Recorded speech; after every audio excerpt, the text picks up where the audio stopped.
looks after each of the genres. So it's on the bbc.co.uk/commissioning, and then you find BBC Children's section.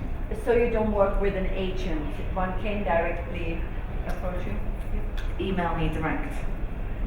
Yeah, we work in a very similar way. I mean, the priority for us for commissioning is really working with Australian companies and producers first. So I would also encourage you to reach out to Australian producers that you know, or we can help you find some, because they're really our first port of call. They meet with us all the time, so they know what we're looking for. They know what we've already got on the slate.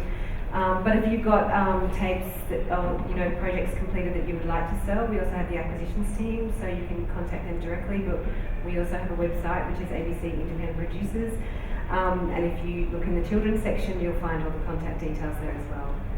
Thank you. Anyone looking for an Australian producer? I wish about the 10 to 16-year-olds.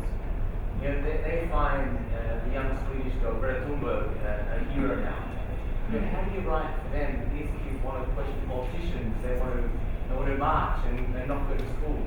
Has that last 6 months, is that shifting how you think about that, the age range? Is that continue shifting, I guess? Absolutely. I mean, she's extraordinary, isn't she? And I love the fact that audience have just gone, grown-ups, you're not doing this quick enough, we're going to make our voices heard. But to be honest with you, at BBC Children, we've always been absolutely passionate that kids have got a real point of view.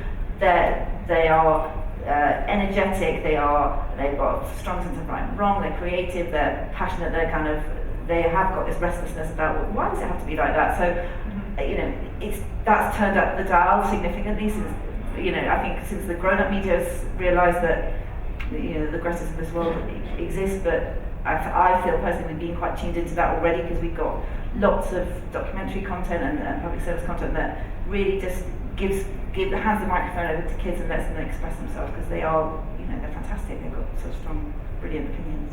Yeah, and we do a similar thing, and just talking to a project we did a couple of years ago, we followed a group of Year 7 students, so that's the first year of high school in Australia, called My Year 7 Life. And we gave 12 kids a camera, and they had to film their entire year, and I guess the question was, will I survive? Bless them, they all did, in different forms. But yeah, they completely self-shot 26 half hours of documentary, which then the production company, Princess Productions, who's done back, cleverly and amazingly put together, because there was no story, there was no narrative that we were asking them to follow. It was completely their own lives. But what was so beautiful about that show was that each episode actually formed a natural rhythm and theme. So for us it's really about giving children that control, letting them say what they need to say in the right format that they can. And then obviously in some of the live action drama that we're looking at the moment, it's also thinking about those themes. Like, I think children do feel quite paralysed a little bit about the big world issues that we're all facing, like climate change. So programs like Endlings deal with some of that in a dramatic form, so it gives them a way of engaging with that in a different way, rather than having the say, but it explores the same issues. So I think that's something that I'm sure this entire panel are looking at very carefully. I think the appetite has increased as well from a broadcaster level, from people in power who realize that this is something that kids care about. And obviously it's just come up so hugely in the last 6 months, like you said. So I think people are like, oh, kids care about this. I think you'll see more and more content from all broadcasters speaking to that, because it's so obvious that kids do care. I mean, they're leaving school, they're protesting. This is all stuff that they weren't doing 6 months ago. So It is a sudden generational shift. It is sometimes hard to get your executives or broadcast partners to understand that fully. The competition show that I showed you originally worked with Disney Spain on that. They wanted to just give prize packages to the families. And in that case, the youngest kid is the captain of the team. And we're like, no, kids want to be heroes because Marvel heroes. And we're lucky that our brand represents characters who take responsibility for whatever skills that they have to make the world a better place, even if it requires great personal sacrifice. That's the message of the brand. So we're fortunate that we happen to be in the right place at the right time, culturally. But we're like, no, each of these families and these kids need to have something that they're trying to accomplish to make the world better. And then when they win, it means so much more than getting a bunch of toys. And that was a big fight. I was surprised that I had to debate that with them.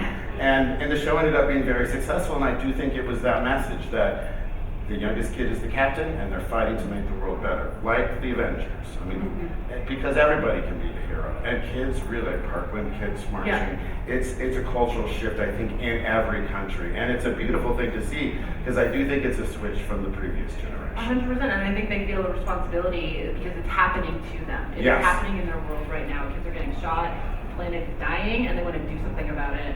Yeah. And They I seem to be would more say- angry than everybody else. And not to forget that they are also real kids, so they Yeah. can be activists, but they can also care about their social media feed or, you know, where they're gonna go to the movies and it's just showing real kids with lots of layers, I think is really important. I think our time's up. One last question? No question? This was a wonderful conversation, thank you so much. Thank you.